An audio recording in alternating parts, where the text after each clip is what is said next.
was the day after Kyle's birthday. My mom was with us that day, and we wanted to go somewhere and do something fun. We decided to go to a local shopping center that had a Ferris wheel, and Kyle wanted to go on the Ferris wheel. It was getting pretty close to nap time, and the kids were kind of starting to get tired, so we packed the car up, got on the freeway, and started to head home.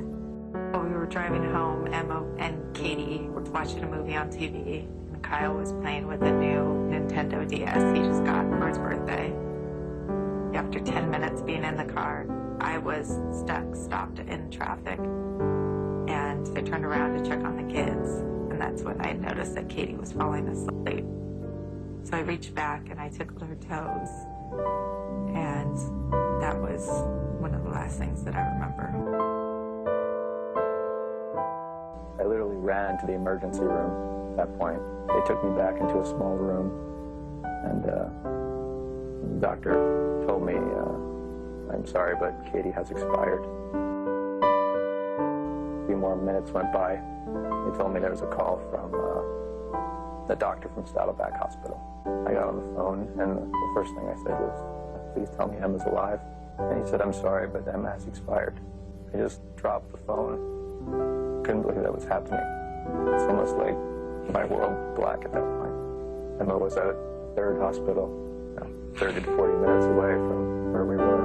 As one of my own children, I couldn't even make it to that hospital.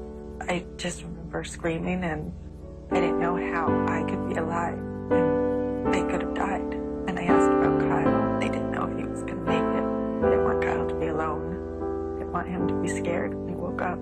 Chris rushed to be with Kyle, his only remaining child. And I could see Kyle on a bed with lots of equipment around him, and he was laying there with his eyes half open. I had some hope for a moment. Maybe he'll survive. So the doctor talked to me and pulled me aside. His brain hadn't been receiving any oxygen, and he wasn't coming back.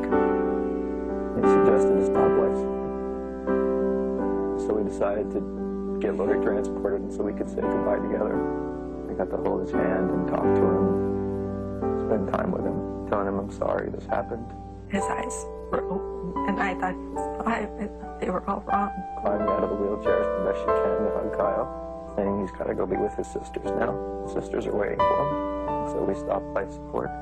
The machines went dark. The room went dark. And I held my hand on his chest, and until his heart stopped beating, he was gone.